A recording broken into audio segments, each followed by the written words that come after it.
At the end of a contentious visit to the United Nations, the American president delivered a globe-spanning seminar on his worldview.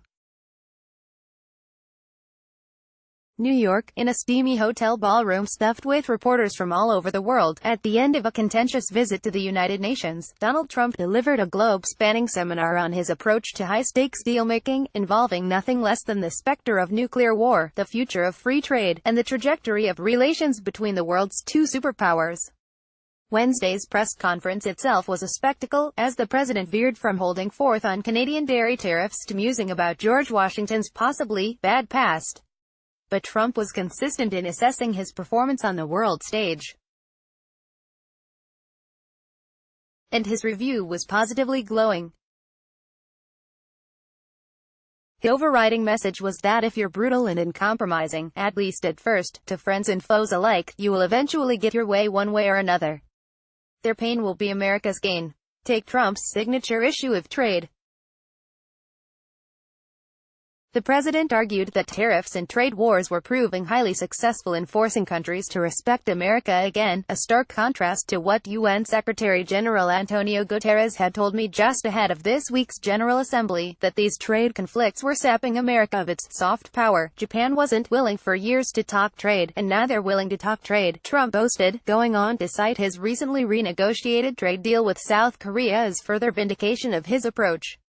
He expected China to follow suit, even though the Chinese government has shown no sign so far of backing down from the two countries' multi-billion-dollar trade war. Pointing to a recent television appearance by the China expert Michael Pillsbury, Trump noted that Pillsbury was saying that China has total respect for Donald Trump and for Donald Trump's very, very large brain. Subscribe, receive daily email updates. Subscribe to the Defense One Daily. Be the first to receive updates. More critical than trade barriers, in Trump's telling, were the singular intellect and negotiating skills of the man who enacted them. A normal, regular political person that has no concept of what the hell he is doing would let China continue to take $500 billion a year out of our country and rebuild their country, he observed. That figure is roughly the cost of Chinese imported goods to the United States, but thankfully, this was no normal, regular president. He mentioned how he'd pressed Japan's Shinzo Abe to fully reimburse the United States for helping defend his country, something Trump has been arguing for since the 1980s. I was saying things that nobody in the room even understood, and I said them a long time ago, and I was right, Trump recalled of his meeting earlier in the day with Abe. He urged the assembled journalists to watch a Fox News interview in which South Korean President Moon Jae-in had praised Trump's handling of nuclear talks with North Korea. I can't say what Moon said, because you would say I'm braggadocious, he explained. Then he proceeded to say it, what he said about me last night was an unbelievable thing, couldn't have happened without President Trump, and nobody else could do it, rather than focusing on the steps North Korea has taken toward giving up its nuclear weapons, so far small, but not insignificant. Trump measured his success against the prospect of a catastrophic war on the Korean Peninsula. And it's true that, compared with this outcome, nearly a year without North Korean missile or nuclear tests is a positive development. But he ascribed the risk of such conflict to Barack Obama, while ignoring his own role in escalating that risk last year with serious planning for military strikes and threats of nuclear annihilation. These he downplayed as rhetorical contests with Kim Jong-un that they now laugh about. It was all part of the deal-making. Sure, he threatened to totally destroy the nation of North Korea at the UN General Assembly a year ago, which he now observed was a little bit rough. But the press had missed the strategy behind it all, he implied. Oh, Trump is saying these horrible things. He's going to get us into a war, Trump said in mockery of his critics. If I wasn't elected, you'd be in war. You know how close Obama was to pressing the trigger for war? Millions of people would have died. There is no public indication that Obama was close to war with North Korea. You had to be just as rough with allies to soften them up, Trump argued. Yes, he'd rejected a request to meet with the leader of a longtime American partner, Canadian Prime Minister Justin Trudeau, during this year's UN General Assembly. But that was because Canada's tariffs on U.S. goods are too high, and Trudeau would at some point see the error of his ways. Canada will come along, Trump said. Now, if Canada doesn't make a deal with us, we're going to make a much better deal. We're going to tax the cars that come in. We will put billions and billions of dollars into our treasury. And frankly, we'll be very happy because it's actually more money than you can make under any circumstance with making a deal. And yes, the United States had appeared isolated from its European allies and other world powers at the United Nations over its withdrawal from the multinational Iran nuclear deal. But it doesn't matter what world leaders think on Iran, Trump asserted. Iran's going to come back to me, and they're going to make a good deal, I think. Deals, you never know. But they're suffering greatly from reimposed sanctions.